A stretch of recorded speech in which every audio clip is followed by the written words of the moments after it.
15 de diciembre del Evangelio de San Lucas, capítulo 7, versículos 19 y siguientes. En aquel tiempo Juan envió a 2 de sus discípulos a preguntar a Jesús: ¿Eres tú el que ha de venir o tenemos que esperar a otro? Cuando llegaron a donde estaba Jesús, le dijeron: Juan el Bautista nos ha mandado a preguntarte si tú eres el que ha de venir o tenemos que esperar a otro. En aquel momento Jesús curó a muchos de varias enfermedades y dolencias y de espíritus malignos, y a muchos ciegos les concedió la vista. Después contestó a los enviados: vayan a contarle a Juan lo que han visto y oído. Los ciegos ven, los cojos andan, los leprosos quedan limpios, los sordos oyen, los muertos resucitan, y a los pobres se les anuncia el Evangelio. Dichoso el que no se escandalice de mí. Hoy, en este Evangelio, podemos, en primer lugar, detenernos en la duda por la que pasa Juan, el precursor del Señor. Se siente sorprendido por lo que le llega de Jesús. El profeta más grande nacido de mujer, como lo había llamado el Señor, también necesita que le ayuden a creer. No se vio libre de purificar su fe. Jesús presenta un Dios cercano, un Dios que se compadece. Le rompe sus esquemas y entonces es cuando envía a 2 de sus discípulos con esta pregunta a Jesús: ¿eres tú el que ha de venir o tenemos que esperar a otro? El Señor aprovecha para contestarle con sus obras, los mismos signos del Mesías. Las obras que Jesús hace son justamente aquellas mencionadas por los profetas.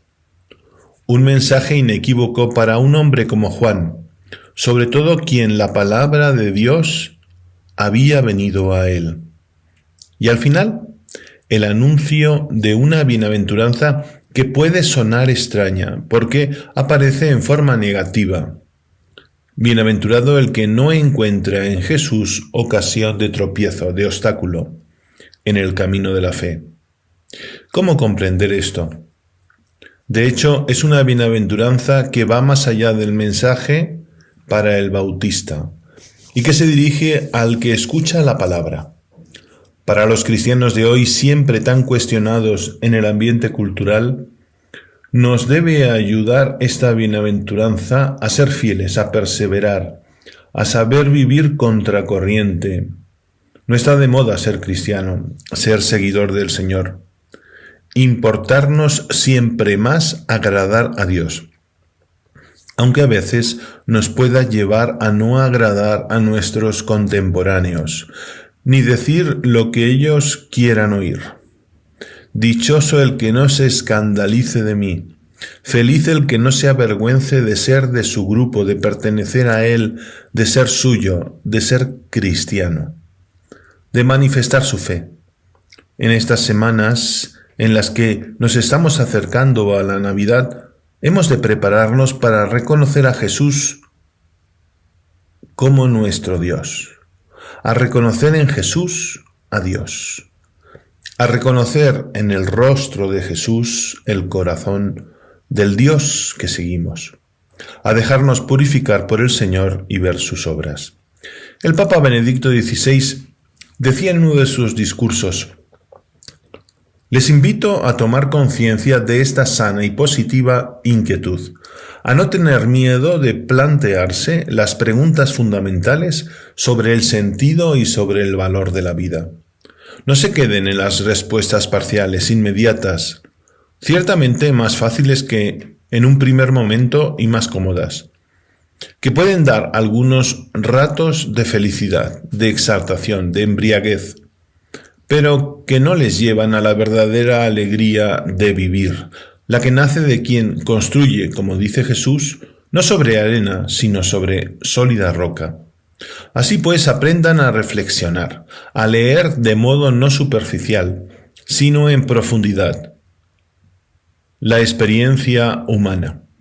Descubrirán con asombro y con alegría que su corazón es una ventana abierta al infinito. Esta es la grandeza del hombre y también su dificultad. Una de las falsas ilusiones producidas en el curso de la historia ha sido la de pensar que el progreso técnico-científico, de modo absoluto, podría dar respuestas y soluciones a todos los problemas de la humanidad. Y vemos que no es así. La experiencia humana es una realidad que nos aúna a todos, pero a la que se le pueden dar diversos niveles de significado. Y es aquí donde se decide de qué modo orientar la propia vida, y se elige a quién confiarla, en quién confiar. Siempre existe el peligro de quedar aprisionados en el mundo de las cosas, de lo inmediato, de lo relativo, de lo útil, perdiendo la sensibilidad por lo que se refiere a nuestra dimensión espiritual. No se trata de ninguna manera de despreciar el uso de la razón o de rechazar el progreso científico. Todo lo contrario. Se trata más bien de comprender que cada uno de nosotros no está hecho solo de una dimensión horizontal, sino que comprende también la dimensión vertical. Los datos científicos y los instrumentos tecnológicos no pueden sustituir al mundo de la vida, a los horizontes de significado y de libertad, o a la riqueza de las relaciones de amistad y de amor.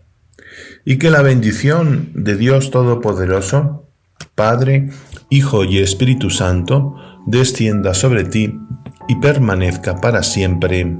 Amén.